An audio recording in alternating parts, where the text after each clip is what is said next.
Hi, I'm Jalen Rose. Welcome to the latest edition of the Renaissance Man podcast. And today we have the honor to interview one of my favorite people in the industry. Not only is this young lady intelligent and talented and a tastemaker, but also she's an entrepreneur. She has her own business in Brooklyn, a juice bar. I know you're doing big real estate things all across the country, including in Detroit. You also represent 1/3 of the world's most dangerous breakfast club show in the AM 6 to 10. Please welcome Angela Yee. Thank you, Jalen. That was an amazing introduction. And I'm excited to be here with you because I saw all the other guests you've been having. So I'm like, okay, this is dope that I even fit into this lineup. Thanks for the love. So first and foremost, I know when you do these interviews as somebody that works with so many people, it's like being a part of a group. People always ask you about those other people. And I'm going to ask you about Charlemagne, my brother. I'm going to ask you about Envy, my brother. But guess what? I want to learn more about you on this podcast. Kind of like you do when you have people come on lip service. You really drill them down.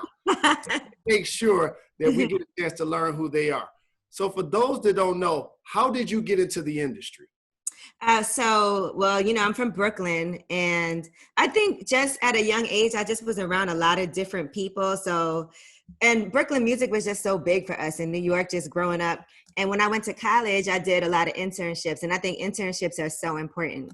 And so when I was in college, I interned for one that was really big was Wu-Tang and Wu-Tang management. And I remember it was I had one more year left. And they were like, oh, you should just not go back to school and come work here. And I was like, no, I'm gonna finish out this last year and then we'll see what happens. And, when I graduated, I had like these grand visions in my head of I was gonna be a writer and a photographer and just have like this real fun life where I just work on my own time. I was like, I'll get a 9 to 5 and then I'll do those things. I did a 9 to 5 for like 3 days and then I quit. And I was like, I can't take it. I hate it. And I ended up going to visit the Wu-Tang office, and it was the same day they were doing Summer Jam. And they were like, come with us to Summer Jam. We've been trying to find you. This is when people didn't have like cell phones and all of that. So they were like, we were trying to get your number. We wanted to find you to ask you if you wanted to come work here. And so I just started working there like that day. So working for the Wu-Tang Clan and closely connected with them, I'll never forget the first time I was at a hip hop shop in Detroit on 7 Mile and I heard Protect Your Neck. And then I came to New York and realized that y'all had been listening to that for almost a year. Yeah. So what was this like growing up in Brooklyn, being affiliated with the Wu-Tang Clan and seeing hip hop continuing to elevate via a group like that? Man, I remember the first time I heard Protect Your Neck and the first time I heard Method Man. And it was like more like a pirate radio station. This is when we used to have cassettes and like you would tape off the radio onto a cassette because that was the only way you would be able to hear it. And everybody was like, who are these people? And when their first album came out, remember all the skits that were on it? People weren't even used to that. So that was a big deal. That's when people would go to the store the day an album was coming out. Like Nas, Illmatic, that day you go to the store. And we don't have that experience. Like kids growing up today will never have that experience of you like going the day an album drops to the store to physically buy something. And then you read the liner notes to see like who's on the album, who got thanked, and you hoping to. So I just remember those good old days. But, it was dope. I mean, I think at first when I went to go work at Wu-Tang as an intern, I was a little apprehensive because they had like a wild reputation. And so my friend was actually friends with someone who was working there. And he was like, no, you should go. I told them you were coming. Just do the interview.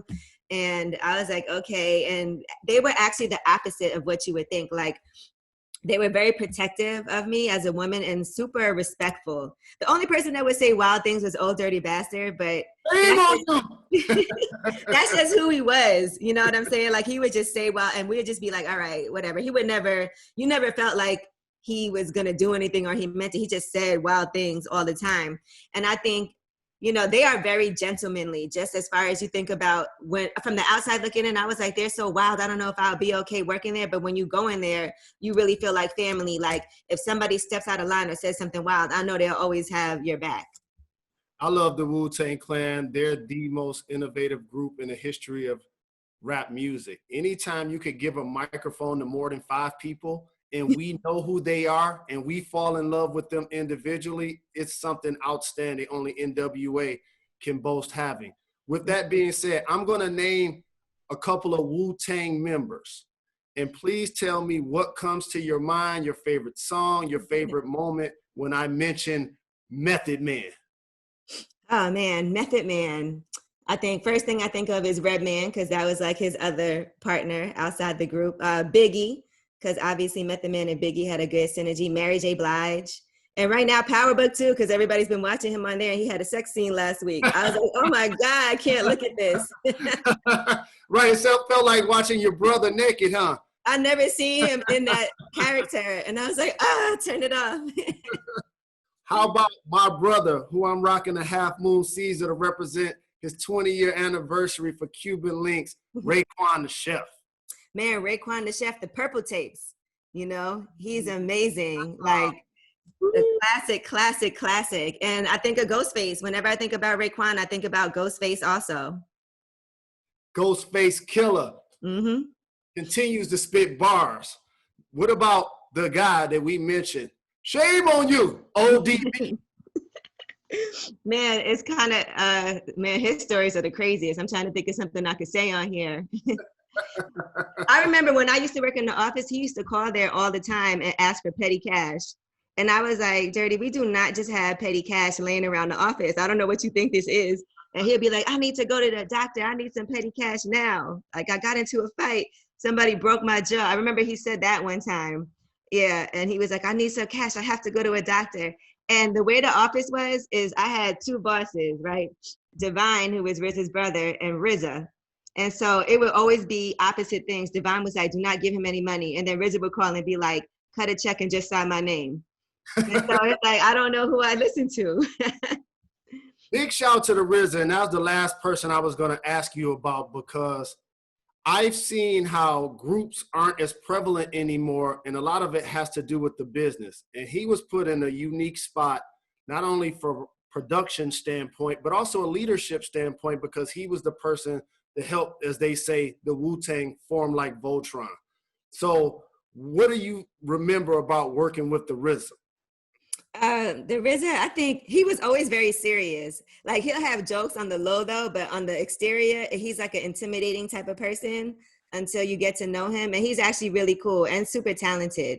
And so I just think he had the idea, right? They got this Wu mansion in Jersey. And so his idea was this is a mansion. All the guys get their own room. They help pay, like they pay every month, whatever, for whatever room they have. And then anybody could just come there and work anytime they wanted. So his whole life was just always about work. And he also was always very, as he calls himself, Bobby Digital. So he was always having to set up meetings with like people who had all this new technology just so he could be up on it first. Oh, that's dope. That's intelligent. So now working for the Breakfast Club, the show comes on at 6 a.m. Eastern. And there's so many people across the country that would love to have your job. But can you talk about some of the sacrifices that come with working that schedule? Yeah, waking up early is tough every single day. I mean, I wake up an hour later now since we're working from home, but we're supposed to be back in the office actually like now. And so it's just hard. Like waking up early, it does kill your social life a lot and a lot of things you might want to do. Like I could be having the time of my life out one night and I'm like, damn, I got to get up early. I need to go home. And I do a lot of show prep. So I'm always doing show prep early. And because we're also on Revolt TV in the morning, I have to be there earlier than everybody because I have to get my makeup done and all of that. So it's just a big sacrifice when it comes to your social life. And then even traveling, because it's important for us. We can travel because we're syndicated and go to different markets and do our show from there. But I think they really appreciate when we're in the studio together more and be able to do interviews together. So a lot of times you sacrifice being able to like travel and go places and do things. And when we first started, I feel like, you know, we went so hard. There were a lot of things that I missed that I wish I would have been able to be there for, like other obligations or things like that. Now we have a lot more leeway as far as what we can do, but you know, it's still like our main priority. And as talent, I heard you loud and clear. Of course, we want to be on the road and we want to be traveling, but the show is better when the participants are all in the same place at the same time. Yeah. It is better. And then even being home now, like we have all these little technical issues all the time. So that's not easy either. So they do really want us back in the studio like ASAP. But at the same time, there's a balance of being safe and, you know, having the best show you can possibly have.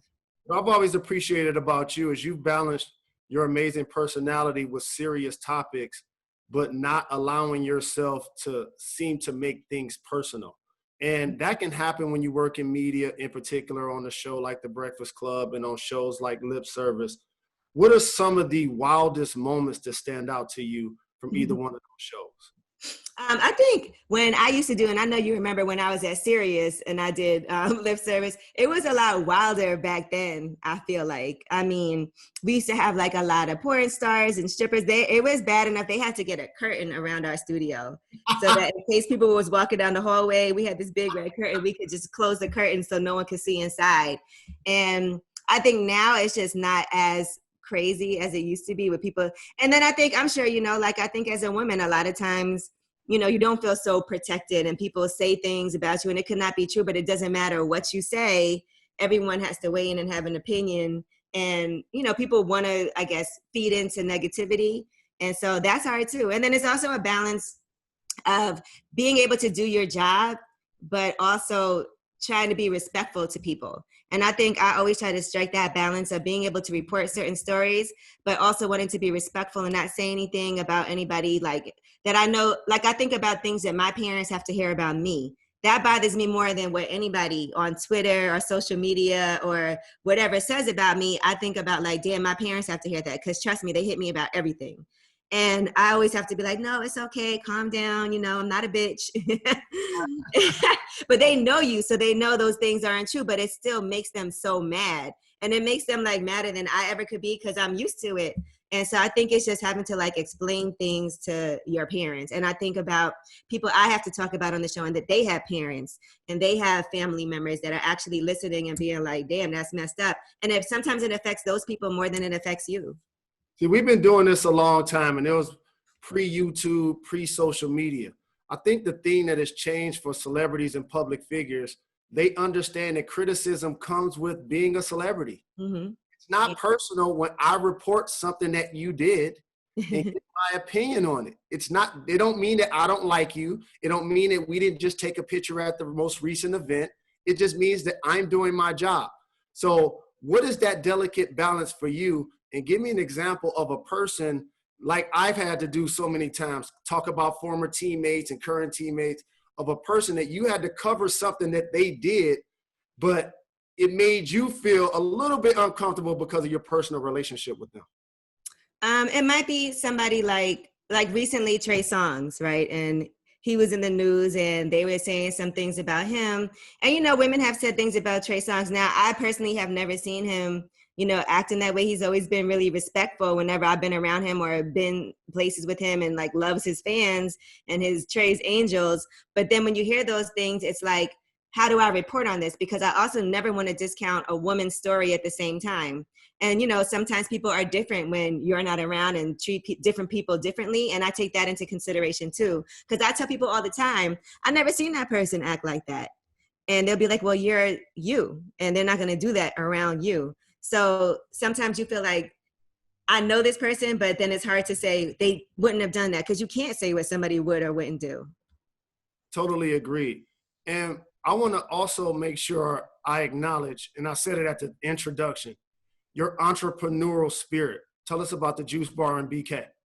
Oh, and I have more exciting news for you because I'm opening a business in Detroit, and you're going to love this. You know that. But yes, I have my Juice Bar in Brooklyn, and I'm partners with Styles P and DJ Envy on that Juice Bar. And the Juice Bar has been doing well during the pandemic. So we're grateful for that and for all our employees that have really stepped up to make sure they're at the Juice Bar working and being safe and holding it down for members in our community. I also have a pressed juice business, and it's called Drink Fresh Juice. I had launched it, and then we went through some like management changes. And so now it's relaunching in 2 weeks. And then I started a coffee company also. And that just happened. We did a soft launch. The official, like everything is available November 3rd, right after the election. But it's called Coffee Uplifts People, Cup. And we did it through Brooklyn Roasting. So that's my latest venture. And then in Detroit, I haven't even said anything about this yet because we're actually signing the lease on Monday.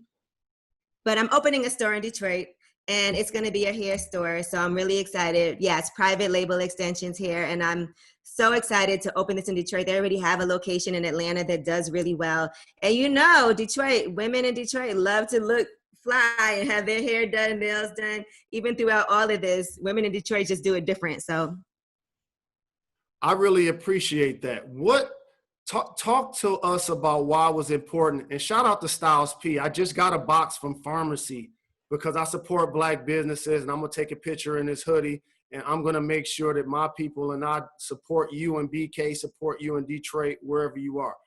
Why was it important, especially in the inner city, to have a juice bar? So it's our 4-year anniversary actually just last month. And for myself personally, I've had my own journey when it comes to health, right? And you know, it's really difficult to be on every day. Like I said, I wake up early. We're in the 10th year, 10 years of the Breakfast Club. Before that, 6 years at Sirius doing the morning show. So that's 16 years of early mornings. And that takes a real toll on you when you're not getting, because there's no way you're going to get enough sleep every night in that situation. And so for myself, like my health journey has been, you know, I don't want to be raggedy. And I want to make sure that, especially see the effects of coronavirus in our community and Black and brown people, and how we don't have enough healthy options that's affordable too, because that's the point of Juices for Life, is that it is affordable. It's not about, I want to make $1 million having a juice bar. It's more like, I want to make sure that this can sustain itself and make a little bit of money. We can pay everybody well in the community that works here, but also we just want to provide a good service. Like if I could donate money to something, I would like to open a business and not be so concerned about how much money am I making from it. Just be more concerned that this is like my donation, you know, to the community. So we do a lot of things in the community. We do free HIV testing there. I do this Wealth Wednesday series there, where every single month we would come in, and now we're doing it virtually with actually Rocket Mortgage this time around. But we do things like that because I wanted it to be like a meeting place for people also, where you feel comfortable enough that I want to go in there and get my juice, but something amazing could be happening also. So we did acting classes from this woman who's a really famous acting coach, Tracy Moore, and she's really dope. And she came in, they loved it. So things like that. I have a library in there. So there's a library, and I like everything in there I went and bought. Like I found it at an antique shop. I was like, I love this library. I'm putting it in the book and in the juice bar. But things like that, like I wanted the juice bar to be a really inviting place, not like a generic looking get in and get out, but more like there's a sofa in the front from Restoration Hardware, a big flat screen TV, so people could chill. How do you maintain your bubbly personality and your class dealing in a male-dominated industry where it can be a dog-eat-dog world? I watch The Breakfast Club on YouTube every day. I listen when I'm in the car. And it seems like you're never having a bad day. You find a way to navigate in a male-dominated industry and put on for our culture as well as anyone. I want to congratulate you on that and ask you, how do you do it? I think I'm really fortunate that I'm comfortable with who I am. And I know for myself, like I have a lot of really great friends and great people around me. And I'm always, this has been a strategy that I've used, but whenever something really negative or bad happens to me, I try to do something good for somebody else. Because I do feel like when you do positive things for other people, it actually makes you feel better. And while I might be like, okay, that's selfish, I just did something great for someone else just to make myself feel better, I think there's no better way, you know, to behave. And a lot of things I do, I don't even talk about. Like I might just, somebody hits me up, I'm like, okay, let me help you. Like today, I'll give you an example. Some girl randomly hit me up. She's in high school, and she was like, we have an assignment and we're supposed to be doing a profile on somebody. And I know this is like a reach, but I would love to interview you. I think it would be really dope. And I was like, I had my assistant hit her back. And I'm doing this right after we get off this. I'm going to do her interviews just for her class, just because it's like something she probably never expected I would respond. But I like to do like little nice things for people, because it is like, I believe in karma so much. And I believe that the people who do really messed up things, they'll get their karma. I never am a vengeful person. I just sit back and take care of myself and don't worry about anybody else. So, so you're from Brooklyn. If I'm doing a list of my greatest hip hop artists of all time, Hey, can we just wait till the siren goes by and then repeat the question? I love that he said, so you're from Brooklyn. And then as soon as he said that, the siren. Yes, I am. It's still here. All right. Yeah, and then also Jalen, just make sure you stay in front of the mic, like not to the side. Yeah. Where you are is perfect. All right, and I'm gone. Bye. 3, 2, 1. You can't do a greatest rapper of all time list without mentioning Jay or without mentioning Big. However, I have somebody on my show that's from Brooklyn and has heard every bar that they've spit. I'm going to make you do it. Oh, God. Who you putting on number 1 on your list, Jay or Big? Jay-Z or Biggie? Man, that's a tough one because I'm a huge Biggie fan. I feel like the only reason that I would have to say Jay-Z is because he's had a lot more material and Biggie never had the opportunity to really do everything he could have had the opportunity to do. And so for that, but everything Biggie put out was immaculate. Like he ain't have no duds. And so, Jay-Z, I might not love everything he did, but he also has a plethora of material. So that's a hard one. And Biggie impacted the culture like incredible. So has Jay-Z. I mean, I'm just going to have to say Jay-Z because Biggie never was able to reach his full potential. I agree. And when his double album came out, unfortunately, it was after he died. So Hypnotized video was not even finished. And that still went on to be a classic. You're also an ambassador. I'm going to say something about that Hypnotized video. I was interning at MTV when that video came out. And I remember I was working for this guy, Fred Jordan, and Puff had his studio, Daddy's House. And they had a invite only with just the guy, because the guy I was working for was the one that was the music manager. So he picked the videos that came on. So I had the opportunity to see that video before anybody else did. He had a little private reception at his studio, and I'll never forget that. And so I had the opportunity to go with Fred, who was my boss at the time, to Daddy's House to watch Hypnotized before it came out. Oh, that is dope. So one more question before I let you get out of here, and I got a Gone in 60 Seconds that I want to do with you. So you're an ambassador of the Nets. I've seen you at games. You put on for Brooklyn. You represent, you love your sports and basketball. I've been trying to petition for them to put a statue of Biggie outside of the gym, outside of the Barclays. What are your thoughts on that? I think that would be amazing. They're doing a lot of stuff right outside the Barclays. They're doing a whole thing where people right now are signing up and filling out their census. And I love the fact that they've tried to make that a meeting place. A lot of the protests have been gathering and starting there also. And I think even with the ownership for the Nets right now, they appreciate that and encourage it. And so I think that's really dope.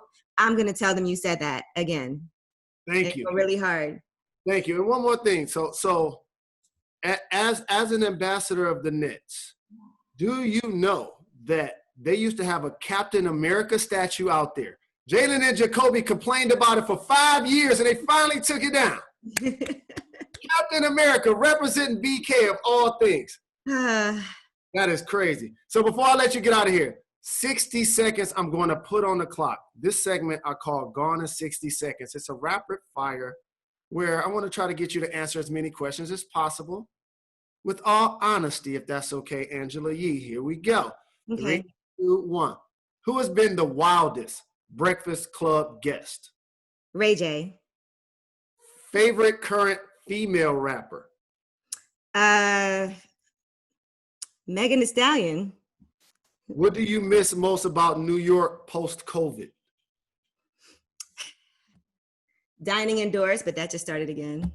Yeah, it did. And the curve ain't going down. It's still going up. Is there anyone you haven't interviewed that you're dying to interview? Rihanna. That's a great one. You have 15 seconds. Who's the bigger villain of 2020? People who don't wear masks or Tory Lanez? People who don't wear masks because we don't know the full story yet, and a whole bunch of people done got killed because of that. Last but not least, the most recent celebrity is sliding into your DMs. I don't get no celebrity DMs. I really don't. I had to look. Do I get it? My DMs are dry. You survived. Yay. Thank you That very was much. awesome. I can't wait to interview you. Look, I was looking at this again. Yeah, gotta get the people what they want. You see them Tims with that outfit? Anytime. You had to wear Tims. That's my New York influence. That's my NYC. Every time I go to South Seaport, I ride past Bronx River and I pay homage to Cool Herc and to the BK. And I do a KRS-One verse, I promise, every morning when I'm going to work. And you know what I love too? You know, one of the things that you said, and I think this is so true, and I agree with it, that you have to do research, right? And that's how you can really, when you want to come at somebody, the best thing you can do is have some research. And that is so absolutely true. Exactly. So thank you for your hard work and your discipline and the way you continue to put on for our culture. Thank you, Jalen, for just being the person that you are and for doing things like putting your money where your mouth is, opening a school in Detroit, the Jalen Rose, what is it called? The leadership. I think that is so dope. And when I'm in Detroit, I got to make sure when we're able to, you know, I got to come through. And I'm going to set it up at JRLA because I work in the media and, you know, like Biggie said, either you sling, crack, rock, or you got a wicked jump shot. So a lot of people that look like us assume that their way of getting out of the ghetto is playing sports. But multimedia, as you and I know, is so many jobs in this. And I'm going to try to make sure I write or raise an opportunity to put some sort of media studio in the school so that they can learn. And then when people like me or you are doing our shows remote, we can actually do it from the school. That's an idea that I have. And the kids could have their own podcast. They could start doing stuff like that. That'd be really dope. That's a good way to get, because people try something once and they love it so much. They're like, this could be an actual career. But, you know, I do feel that's dope. I saw you said all the schools that you went to in Detroit are now closed. And so it's just really important, I think, what you're doing. I wanted to be a teacher before I ever started doing anything else. I went to like Bank Street College of Education for a semester and I took all these classes, but in my head, it was too early, and now look at me. Now look at you. Still in the game. Still too early.